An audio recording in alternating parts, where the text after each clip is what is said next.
பாப்பனத்தான் falls அந்த area கிட்டலாம் வந்து நல்லா மழை பெய்ய போகுது. ஸோ மேபி நமக்கும் வந்து மழை பெய்யறதுக்கான சாத்தியக்கூறுகள் இருக்குங்க. இதை பார்க்குறப்ப கொஞ்சம் நிம்மதியாக இருக்குது. ஏன்னா நமக்கு குடிக்கிறதுக்கு தண்ணி இருக்கும்.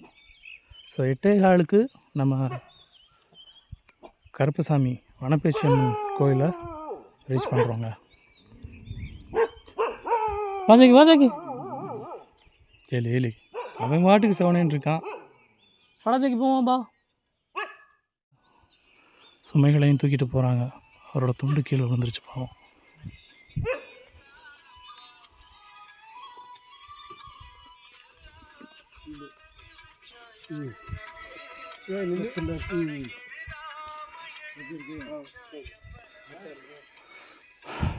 வனப்பேச்சி கருப்பசாமி கோவில் 8:15க்கு தரிசனம்.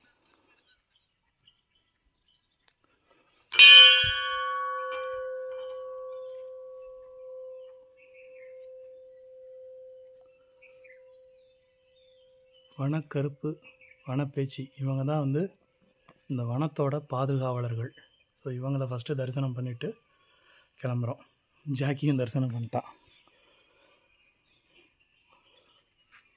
போலாமாடா?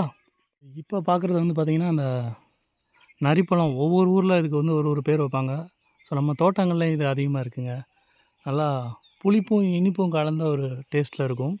சூப்பராக இருக்கும் சாப்பிட்றதுக்கு. இந்த மேலே காமிச்சேன் பார்த்தீங்களா, அந்த மந்தி குரங்குகளுக்கு ரொம்ப ரொம்ப பிடிச்ச ஒரு உணவு தான் இந்த இலந்தப்பழம். காட்டு இலந்தாய், நரிப்பழம், லிப்ஸ்டிக் பழம், நிறையா பேர் இருக்குதுக்கு. ஜாக்கி இன்வெஸ்டிகேஷன் பண்ண ஆரம்பிச்சிட்டான். எவன் கூட வம்புக்கெல்லாம் அப்படின்னு ரெடியாக இருக்கான். இன்றைக்கி அவனுக்கு ஒரு என்டர்டெயின்மெண்ட்டு என்ஜாய்மெண்ட்லாம் இருக்கும். பட் ஆனால் ரொம்ப ரொம்ப சூப்பராக இருக்குங்க. கிளைமேட் ஒன்றும் அந்தளவுக்கு ரொம்ப வெயிலாகவும் இல்லை, அதே நேரத்தில் மக்கள் கூட்டமும் இல்லை. இதை தான் நான் எதிர்பார்ப்பேன் எப்பயுமே. ஸோ கரெக்டாக 8:25க்கு சித்தர்களோட ஜீவ சமாதி இருக்கக்கூடிய இடங்களுக்கு வந்திருக்கோம். ஸோ நம்மளோட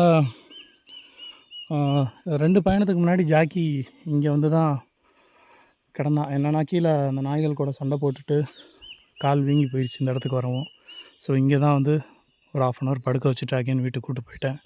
ஒரு 10 நிமிடம் தியானம் பண்ணிவிட்டு நம்மளோட பயணத்தை தொடர போகிறோங்க.